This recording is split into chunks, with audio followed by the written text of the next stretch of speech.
কত বিধবা আজ হলো সাধারণ সৃষ্টি করে।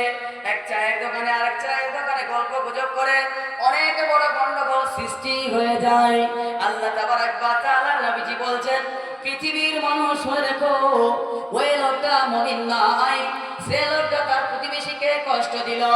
এবার কষ্ট দেওয়ার পরে বিশ্বনবী সাল্লাল্লাহু আলাইহি ওয়াসাল্লাম মেয়েদের ক্ষেত্রে বলতে গিয়ে বলছেন, মান কাসরাতি সালাতিহা ওয়া সিয়ামিহা ওয়া সাদাকাতিহা গায়রা আন্না তুসি সিরানাহা বিল লিসানিহা। একজন পথিক একজন লোক এসে বিশ্বনবীকে জিজ্ঞেস করলো, ইয়া রাসূলুল্লাহ, একজন মহিলা অথবা একজন পুরুষ বেশি বেশি সালাত আদায় করে, বেশি বেশি সিয়াম পালন করে, বেশি বেশি দান করে, নবী গো, ওই লোকটার দ্বারা এই গ্রাম প্রতিবেশীরা অনেক কষ্টে আছে, ওই লোকটার দ্বারা প্রতিবেশীরা অনেক দুঃখ কষ্টে ভোগ করে পৃথিবী গ্রামে বসবাস করে। ও দয়াল নবী, এই লোকটার অবস্থা কি হবে? আল্লাহ তাবারক ওয়া তাআলা নবীজি বলছেন, ক্বালা হিয়া ফিন্নার। নবীজি দেখলেন না পাহাড়ের মতো সালাতের নেকি, নবীজি দেখলেন না যাকাতের নেকি, নবীজি দেখলেন না সিয়ামের নেকি, কোনো কিছুই দেখলেন না। শুধু একটু প্রতিবেশীকে কষ্ট দেওয়ার কারণে প্রতিবেশী তার কাছ থেকে ভালো থাকে না, এই কারণে সোজা জাহান্নামের কথা বলে দিলেন। ওই লোকটা জাহান্নামের ভিতরে যাবে। একজন মহিলা কম সালাত আদায় করে, কম যাকাত দেয়, কম সাদাকা করে, কম সিয়াম পালন করে। আল্লাহ তাবারক ওয়া তাআলা নবীজি বললেন, ও আল্লাহ রাব্বুল আলামিন নবীজিকে জিজ্ঞেস করলেন, সাহাবী, ইয়া রাসূলুল্লাহ, ওই কম সালাত আদায় করে, কম সিয়াম পালন করে, কম সাদাকা করে, নবী গো, কিন্তু ওই লোকটার কারণে পৃথিবীতে ওর গ্রামবাসীরা খুব সুখে শান্তিতে আছে, খুব নাম করে, খুব সুনাম ছড়িয়ে দেয়। ও দয়ার নবী, এই লোকটা কোথায় যাবে? তো আল্লাহ তাবারক ওয়া তাআলা নবীজি বলছেন, ক্বালা হিয়া ফিল জান্নাহ, ওই লোকটা জান্নাতে যাবে। বন্ধু আমার, বলতে চাইছি, এই হাদিসে উল্লেখিত বলতে চাইছি, পৃথিবীতে কেউ কাউকে কষ্ট দিয়ে জান্নাতে যেতে পারবে না। আল্লাহ তাবারক ওয়া তাআলা নবীজি এই কথাই বললেন। আল্লাহ বললেন, ওমা আতাকুমুর রাসূল ফাখুজুহু ওয়া বানাকুম আনহু ফান্তাহু ওয়াত্তাকুল্লাহ ইন্নাল্লাহা শাদীদুল ইকাব। আল্লাহ রাসূল যা আদেশ করেছেন সেটাকে গ্রহণ করে নাও, কিন্তু আমরা গ্রহণ করলাম না। আল্লাহ রাসূল যা ছাড়তে বলেছেন সেটাকে ছেড়ে দাও, কিন্তু আমরা সেটাকে গ্রহণ করলাম। আল্লাহ বলছেন, আল্লাহকে ভয় করো, কিন্তু আমরা করলাম না। এরপরে বিকৃত আল্লাহ সুবহানাহু ওয়া তাআলা বলছেন, আল্লাহ অনেক বড় শাস্তিদাতা, অনেক বড় শাস্তিদাতা। আমি উদাহরণ বলছি না, সময় তো আমার কথা দেওয়া হবে না, বলে লাভ নেই। একটা হাদিস বলি, হাদিস কি আমাদের ঈমান যাচাই করছে শুধু। হযরত আবু হুরায়রা রাদিয়াল্লাহু তাআলা আনহু বলেন, আল্লাহর নবী আমাদের সামনে আমানতের খেয়ানতি সম্পর্কে বক্তব্য দিতে অনেক বড়ভাবে পেশ করলেন। এত বড়ভাবে পেশ করলেন যে সাহাবীরা শুনছে আর একটা কম্পন সৃষ্টি হচ্ছে।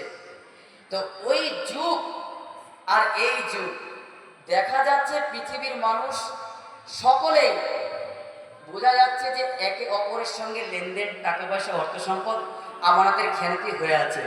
এই হাদিস দ্বারা বুঝতে পারবেন। তাহলে আমাদের কি ঈমান আছে? আছে। চলে একটু সামনে। হযরত আবু হুরায়রা রাদিয়াল্লাহু তাআলা আনহু থেকে বর্ণিত, তিনি বলেন, আল্লাহ তাবারক ওয়া তাআলা নবী মুহাম্মদ রাসূলুল্লাহ সাল্লাল্লাহু আলাইহি ওয়াসাল্লাম আমানতের খেয়ানতি সম্পর্কে বলতে গিয়ে বলতে এক পর্যায়ে বললেন, সাহাবীরা রে, আমি কিয়ামতের দিন এমন একজন ব্যক্তিকে দেখতে না পাই যে তার কাঁধের ওপর দিয়ে ঘোড়া চিৎকার করছে। ঘোড়ার চিৎকারের জায়গায় লোকটা থাকতে পারে না, এতই কানের আওয়াজ আসছে, তারাগুলো ফেড়ে ফেড়ে শেষ হয়ে যাচ্ছে। এমত অবস্থায় আমি নবী মুহাম্মদ রাসূলুল্লাহ বলুন সাল্লাল্লাহু আলাইহি ওয়াসাল্লামকে ডাকবে, আগিসনি ইয়া রাসূলুল্লাহ, ইয়া রাসূলুল্লাহ, আমাকে বাঁচিয়ে নাও, আমাকে রক্ষা করো, আমাকে বাঁচিয়ে নাও, আমাকে রক্ষা করো। এমত অবস্থায় আমি নবী মুহাম্মদ সাল্লাল্লাহু আলাইহি সাল্লাম তার দিকে তাকিয়ে দেখে বলবো লা আমলিকু লাকা শাইআন লা আমলিকু লাকা শাইআন। উম্মত রে, তুমি যে পাপ করেছো, তোমার জন্য কোনো কিছু নিয়ে গিয়ে আমি আল্লাহর কাছে নিয়ে যাওয়ার জন্য কোনো ক্ষমতা রাখি না। তার মানে আমানাতের খেয়ানতি করেছে আল্লাহর নবী, ওর জন্য সুপারিশ করতে যাবেন না। নাম্বার 2, এমন একজন ব্যক্তি কিয়ামতের দিন দেখতে যেন না পায় তার কাঁধের ওপর দিয়ে উট চিৎকার করছে। এমন অবস্থায় ওই লোকটা চিৎকার করে বলবে আদিসনি ইয়া রাসূলুল্লাহ, ও আল্লাহর নবী আমাকে বাঁচিয়ে দিন, আমাকে রক্ষা করুন। এমন অবস্থায় আমি নবী মুহাম্মদ রাসূলুল্লাহ সাল্লাল্লাহু আলাইহি ওয়াসাল্লাম বলবো লা আমলিকু লাকা শাইআন, তোমার জন্য কোনো কিছু নিয়ে গিয়ে আল্লাহর সামনে আমার কোনো ক্ষমতা নাই যে তোমার জন্য সুপারিশ করব বা তোমার দরখাস্ত নিয়ে গিয়ে পৌঁছে দেব। নাম্বার 3, আল্লাহ তাবারক ওয়া তাআলা নবীজি বলছেন কিয়ামতের দিন এমন লোককে দেখতে পাবো রে যাদের কাঁধের ওপরে একটা বকরি বহন করে নিয়ে আসছে। বকরি বহন করে নিয়ে আসছে। কি দাদু আপনার নাম? আব্দুল হাকিম 500 টাকা দিয়েছে। মাশাআল্লাহ, জাযাকাল্লাহ খায়রান জাযা। আল্লাহ তুমি 500 টাকার বদলা দিও। আল্লাহ যে উদ্দেশ্যে দান করেছে আল্লাহ উদ্দেশ্যটা পূর্ণ করো। আল্লাহ তুমি তার জীবনের গুনাহ খাতাগুলিকে মাফ করো এবং আখিরাতে তার রাস্তাকে সফল করে দিও। আল্লাহুম্মা আমিন। আল্লাহুম্মা সাল্লি আলাইহি ওয়া বারিক আলাইহি। বলতে চাইছিলাম একটা বকরিকে বহন করে নিয়ে যাচ্ছে। একটা বকরি কত কেজি? 8-10 KG, 15 KG. কিন্তু আমানতের খেয়ানতি করেছে তো খুব ভারী, বহন করে নিয়ে যাওয়া সম্ভব হচ্ছে না। আল্লাহর নবীজি বলেন এমন সময় ওই লোকটা আমি নবী মুহাম্মদকে ডাকবে আর ডেকে বলবে ইয়া রাসূলুল্লাহ আমাকে বাঁচিয়ে নিন। বান্দা উম্মত সেদিন বুঝবে যে আল্লাহ তাবারক ওয়া তাআলা নবী ছাড়া পৃথিবীর কেউ আর কাজে আসবে না। এমন তো অবস্থায় আল্লাহ তাবারক ওয়া তাআলা নবীজি বলবেন, এমন সময় আল্লাহর তাবারক ওয়া তাআলা নবীজি বলবেন কামলা আমলিকু লাকা শাইআন, তোমার কোনো কিছু নিয়ে তোমার দরখাস্ত নিয়ে তুমি যে আমল করেছো, তোমাকে সে অন্যায়ের দ্বারা তুমি যা বহন করে নিয়ে আসছো, আমি নবী মুহাম্মদ রাসূলুল্লাহ বলুন সাল্লাল্লাহু আলাইহি ওয়াসাল্লাম কোনো খবর রাখবো না, কোনো খবর রাখি না, আমি গিয়ে কোনো সুপারিশ করতে পাবো না। বিশ্ব নবী মুহাম্মদ রাসূলুল্লাহ সাল্লাল্লাহু আলাইহি ওয়াসাল্লাম বলবেন কাদাবলাতুকা, আমি তো পৃথিবীতে তোমাদেরকে বলে এসেছি উম্মত রে, খবরদার একজন মানুষ আর একজন মানুষের উপর জুলুম করো না।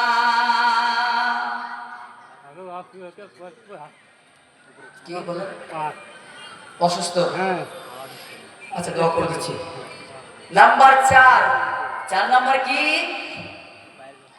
আল্লাহর নবী বলছেন এমন সময় একজন ব্যক্তিকে আমি যেন কিয়ামতের দিন দেখতে না পাই যে একটা কাপড়কে বহন করে নিয়ে আসছে, যে কাপড়ের ওজন অনেক ওজন, আর আমাকে ডেকে বলবে ইয়া রাসূলুল্লাহ, ওগো আল্লাহর নবীজি আমাকে বাঁচিয়ে নিন।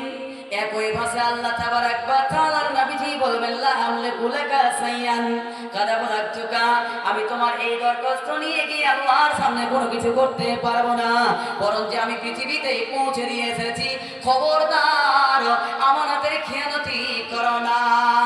নাম্বার 5, একজন লোককে বহন করে নিয়ে আসবে, ওই লোকটাকে আপনি বলুন পৃথিবীতে যার সম্পদ মেরেছ, অর্থ সম্পদ টাকা পয়সা মেরেছ, ওই লোকটাকে কাঁধে করে বহন করে নিয়ে আসবে, কিন্তু আপনি বহন করে নিয়ে আসতে পারবেন না। এমন তো অবস্থায় একই ভাষা ডেকে বলবে আগিসনি ইয়া রাসূলুল্লাহ, ও আল্লাহর নবী আমাকে বাঁচিয়ে নিন, আমাকে বাঁচিয়ে নিন। একই ভাষা আল্লাহ তাবারক ওয়া তাআলার নবীজি বলবেন লা আমলিকু লাকা শাইআন, খবরদার তোমার রক্তটা নিয়ে আল্লাহর সামনে নিয়ে গিয়ে কোনো কিছু করার ক্ষমতা আমি নবী মুহাম্মদ সাল্লাল্লাহু আলাইহি ওয়াসাল্লাম রাখি না। নাম্বার 6 নাম্বার হলো মানুষের সম্পদকে বহন করে নিয়ে যাবে।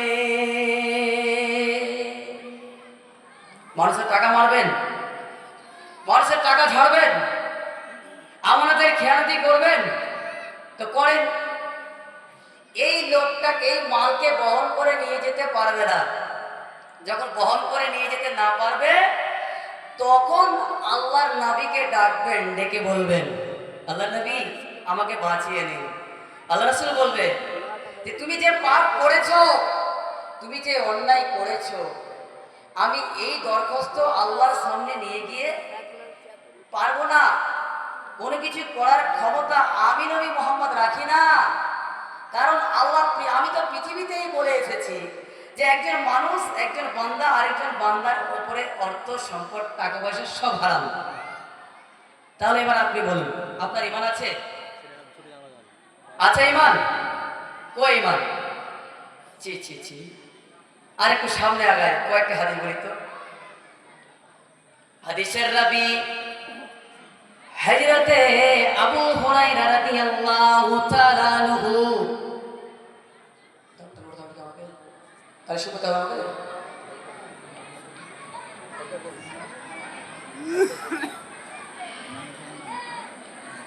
হযরতে আবু হুরায়রা রাদিয়াল্লাহু তাআলা আনহু তিনি বর্ণনা করেন, পৃথিবীতে যে আমরা আমল করি গৌরব দেখিয়ে, পৃথিবীতে যে আমল করি, আমি পাক্কা মুসাল্লি, আমি পাক্কা দানকারী, আমি পাক্কা বড় একজন মুসাল্লি, আমি একজন হজ করনেওয়ালা পাক্কা মুমিন দাবি করি।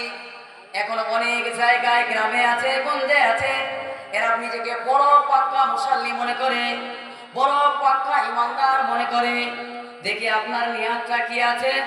আল্লাহ তাবারাক ওয়া তাআলার নবীজি সুন্দর করে স্পষ্ট ভাবে সহিহ মুসলিমের ভিতরে বর্ণনা করেছেন। আল্লাহ সুবহানাহু ওয়া তাআলা কিয়ামতের দিন সবার আগে একজন শহীদ ব্যক্তিকে ডেকে আনা হবে, যে শহীদ ব্যক্তি পৃথিবীতে যুদ্ধ করে জিহাদ করে পৃথিবীর বুক থেকে বিদায় হলো। ওই লোকটাকে আল্লাহ সুবহানাহু ওয়া তাআলা জিজ্ঞেস ডেকে এনে বলবেন, হে শহীদ তুমি বলো দেখি, হে শহীদ তুমি বলো দেখি, হে শহীদ তুমি বলো দেখি, তুমি যে পৃথিবী, তোমাকে সব কিছু নিয়ে আমাদের ফিরিয়ে দেওয়া হলো, তোমাকে সব কিছু দিয়ে দেওয়া হলো, বলো তো দেখি পৃথিবীতে এমন কি আমল করে পৃথিবীতে এসেছো, সে আমলটা পৃথিবীতে করে এসেছো আমাকে একটু বলো। আল্লাহ তাবারাক ওয়া তাআলাকে ওই শহীদ ব্যক্তি বলবে, ও রব্বুল আলামিন, ও পরওয়ারদিগারে আলাম, তোমার দ্বীনকে বাঁচানোর জন্য, তোমার নবীর দ্বীনকে বাঁচানোর জন্য আমি যুদ্ধ করে শহীদ হয়ে তোমার কাছে এসেছি। এই লোকটা বুক ফুলিয়ে আল্লাহর সামনে এইভাবে কথা উচ্চারণ করে বলবে, আল্লাহ গো, তোমার নবীর দ্বীন বাঁচানোর জন্য, তোমার রাসূলের দ্বীন বাঁচানোর জন্য শহীদ হয়ে আমি তোমার কাছে এসেছি, অর্থাৎ শহীদ হয়ে আজকে শহীদের কাছে এসেছি। আল্লাহ তাবারাক ওয়া তাআলা বলবেন, ক্বালা কাযাবতা, হে আমার বান্দা, তুমি যা বলেছো মিথ্যা কথা বলেছো। বলো তো কেন বলছে আল্লাহ? আমাদের আমল ঠিক ওই রকম, খুব গরম দেখায় না, পাক্কা মুসাল্লি, এই ওকে জাপত দিয়াই 5 ওয়াক্ত সালাত আদায় করে। আরে জাপত খাওয়ার লাগি সালাত আদায় করে, ওই ও দান করে, ওকে জাপত দিয়া, এই ওকে চিঠি পাঠা, করি না। মুখ দেখে দেখে জাপত হয়, রমজান মাস সিয়াম মাসে মুখ দেখে দেখে হয়। কেন? ও 5 ওয়াক্ত নামাজ পড়ে, খুব গ্যারান্টি তো, ওকে দিই না। আল্লাহ তাবারাক ওয়া তাআলা বলছেন, একজন শহীদ ব্যক্তিকে বলছেন, তুমি যা বলছো মিথ্যা কথা বলছো, এবার বলো। সংসার ছাড়লো, জমি জায়গা ছাড়লো, বউকে ছাড়লো, সন্তানকে ছাড়লো, পৃথিবীর ভালোবাসাকে ছাড়লো। 100 টাকায় 500 টাকায় হবে? আসলে হাত মিলাম 500 টাকায় হবে না। প্রথম তার আগে না বলতে বলতে চলে আসছে 5,000 টাকা কম করে একটা করতে হবে। হবে ইনশাআল্লাহ। ওই জবরদস্তি করলে আমরা কাজ দেখা হবে। আচ্ছা, আমি হাদিসটি বলার আগে 2 জন লোককে 5,000 টাকা করে নেব। আসেন তো, একটা গজল বলবো, গজলের ভিত্তিতে আসেন। আর কত মানুষ মারবে, আর কত রক্ত ঝরাবে। একটাও কেউ উঠবেন না, উঠলেই মুনাফিকি হবে। আর কত মানুষ মারবে, আর কত রক্ত ঝরবে। কখনো কি আর, কখনো কি আর সোনালি জামানা ওমরের যুগ ফিরে আসবে। আর কত মানুষ মারবে, আর কত রক্ত ঝরবে। একটাই নয় গো, 5,000 টাকা একটা আছে। আমি খাস দিলে দোয়া করে দেবো ইনশাআল্লাহ। একটা আছে 5,000। আর কত মানুষ মারবে, আর কত রক্ত ঝরবে। কখনো কি আর সোনালি জামানা ওমরের যুগ ফিরে আসবে।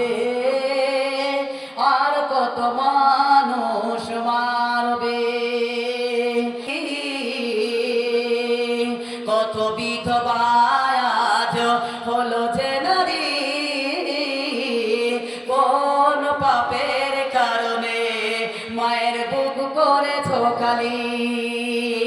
সবুজ এই পৃথিবী রক্তের অনথিত হলো, দেখেছো ময়দানে। আর কত মানুষ মারবে, আর কত রক্ত ঝরাবে। আর কত মানুষ মারবে, আর কত রক্ত ঝরবে। একটা নাই গো, আজকে প্রথম দিন দান করবেন না। একটা আছেন, 2 জন মিলে ভাগাভাগি করে আছেন, দরকার হলে 2.5 2.5 5 2 জন আছেন। আসেন, আমি দোয়া করে দেবো ইনশাআল্লাহ। 2 জন আছেন, 2.5 2.5 5 আসবেন না। মরণের ভয় নাই। কি হবে মরণের পরে? কিচ্ছু হবে না। সব টাকা ছেলে মেয়েকে রেখে যাবেন, ভাগ বন্টন করতে করতে করতে করতে করতে করতে শেষ। আপনি ভাবিয়েন না যে আমি মারা যাব, আমার ছেলেরা দান করবে। জি না, আপনার সম্পদ, টাকা পয়সা, অর্থ সম্পদ সব টুকরো টুকরো হয়ে যাবে, কিন্তু আপনার নামে 8 টাকা আসবে না। একজন আর 2 জন আসেন, 2.5 2.5 করে 5, বেশি বলিনি। হযরতে আবু হুরায়রা রাদিয়াল্লাহু তাআলা আনহু তিনি বলেন, আল্লাহ তাবারাক ওয়া তাআলার নবীজি এমত অবস্থায় ওই শহীদকে কথা বলার পরে বলবে, এ শহীদ, তুমি যা বলছো মিথ্যা কথা বলছো, যা বলছো মিথ্যা কথা বলছো, যা বলছো মিথ্যা কথা বলছো। শহীদ ব্যক্তি নিচু দিকে মাথাটা করবে। শহীদ তো জানে না আমি যে কারণে শহীদ হয়েছি, সে খবর আল্লাহ জানে। একজন নামাজি, তুমি তো জানো না, সে কারণে তুমি নামাজ পড়ছো, সেই কারণে তোমার উদ্দেশ্য আল্লাহ জানে। তুমি তো হজ কারণে ওলা হজ করেছো, তুমি তো জানো না তুমি কোন উদ্দেশ্যে হজ করেছো, খবরটা আল্লাহ জানে। তুমি যেই কারণে হজ করেছো, হজ করার উদ্দেশ্য আল্লাহ জানে। তুমি যেই কারণে দান করো না, সেই উদ্দেশ্যটাও আল্লাহ জানে। যেই কারণে তুমি আজকে দান নিয়ে আসো না, সেই উদ্দেশ্যটা আল্লাহ জানে। আল্লাহ তাবারাক ওয়া তাআলার নবীজি বলছেন, এমন সময় ফেরেশতাদেরকে ডেকে বলবে, রে ফেরেশতারা তোমরা এসো, এসে উপস্থিত হয়ে যাবে। আর বলবে, এই শহীদ ব্যক্তিকে মুখের ওপরে ছেঁচড়ে ছেঁচড়ে ছেঁচড়ে ছেঁচড়ে ছেঁচড়ে গিয়ে গিয়ে তুমি জাহান্নামের ভিতরে ফেলো। আল্লাহ তাবারক ওয়া তাআলা বলবে, শহীদ তুমি পৃথিবীতে এই কারণে শহীদ হয়েছো, তোমাকে যেন মানুষ বলে একজন বীর শহীদ, একজন মানুষ বীর যোদ্ধা, কত বড় বাহাদুর। ওই বাহাদুর দেখার জন্য তুমি যুদ্ধ করে এসেছো, তোমার নিয়ত ছিল এটাই, কিন্তু খবরদার দিন বাঁচানোর জন্য যুদ্ধ করে শহীদ হয়ে আসনি, শহীদ হয়ে আসনি। তুমি শহীদ হয়ে এসছো এই কারণে যে তোমাকে যেন বলে একজন শহীদ। নাম্বার 2, আল্লাহ তাবারক ওয়া তাআলা কিয়ামতের দিন ওই লোকটিকে ডাকবে, ওই লোকটাকে ডেকে আনা হবে যে লোকটা পৃথিবী। নাম্বার 2, ওই 2 নাম্বার হলো একদিকে আমাদের দিন আল্লাহ সুবহানাহু ওয়া তাআলা ওই লোকটিকে ডাকবে যে লোকটা পৃথিবীতে অনেক জ্ঞান অর্জন করেছে, অনেক শিক্ষা অর্জন করেছে, অনেক টাকা পয়সা, অনেক অনেক অর্থ সম্পদ গ্রহণ করেছে, পৃথিবীর ভিতরে বড় একজন আলেম হয়েছে, পৃথিবীর ভিতরে বড় একজন কারি হয়েছে।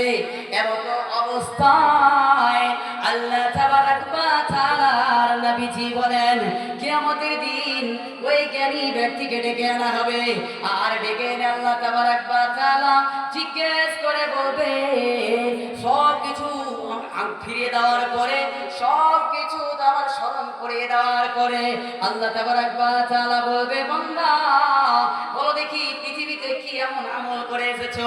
লোকটি বলবে, আল্লাহ দিন শিক্ষা করে মানুষকে শিক্ষা দিয়ে এসেছি। একজন কারি বলবে, কোরআন তেলাওয়াত করে একজনকে কোরআন শিখিয়ে দিয়ে এসেছি।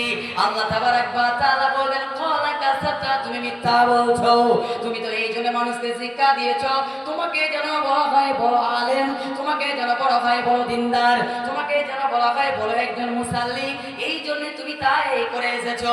আল্লাহ তাবারক ওয়া তাআলা ফেরেশতাদেরকে ডাকবে, ডেকে বলবে, রে ফেরেশতারা তোমরা শোনো, একে উবুর করে নিয়ে গিয়ে ছেঁচড়াতে ছেঁচড়াতে নিয়ে গিয়ে জাহান্নামের ভিতরে ফেলো। তাই করা হবে 3 নাম্বার ব্যক্তিকে, সেই ব্যক্তি পৃথিবীতে অর্থ সম্পদ অনেক টাকা দান করেছে, আর দান করার কারণে আল্লাহ সুবহানাহু ওয়া তাআলা ওই লোকটাকে ডাকবে আর ডেকে বলবে, রে আমার বান্দা বলো দেখি পৃথিবীতে অর্থ সম্পদ দিয়েছিলাম, টাকা পয়সা দিয়েছিলাম, কি এমন আমল করে এসেছো? তখন বলবে ওই লোকটা, হে আল্লাহ তুমি আমাকে অনেক টাকা পয়সা অর্থ সম্পদ দিয়েছো, আমি ওই টাকা পয়সা অর্থ সম্পদ তোমার রাস্তায় দান করে এসেছি। আল্লাহ বলবে, তুই মিথ্যা বলছিস, তুই মিথ্যা কথা বলছিস, তুই দান করতে এই জন্যে তোকে যেন বড় দানশীল বলা হয়। তাহলে পৃথিবীর সকল কাজ, পৃথিবীর সমস্ত কাজ নিয়তের উপর নির্ভর হবে, আর নিয়তে যদি গোলমাল থাকে সব কিছু গোলমাল হয়ে যাবে। নিয়ত ভালো তো সব ভালো, তাহলে পৃথিবীর সকল কাজ আমল নিয়তের উপর নির্ভর হবে। মুমিন বন্ধুরে তোরা হারাম খাস না রে, হারাম খানে ওয়ালা, হারাম খানে ওয়ালা তোরা হারাম ছাড়না রে, আমার মুমিন বন্ধুরে তোরা হারাম খাস না রে।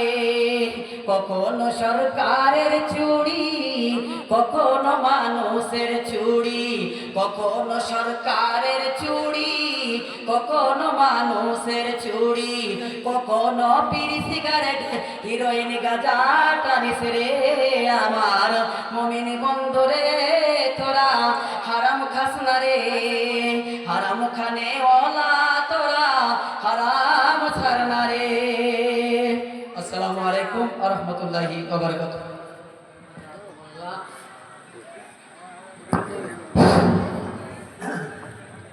যখন আপনার সামনে ভাষণ দিলেন আমাদের যে ছেলে বক্তা খাজুল সাহেব, এখন আপনারা আমাকে আজকে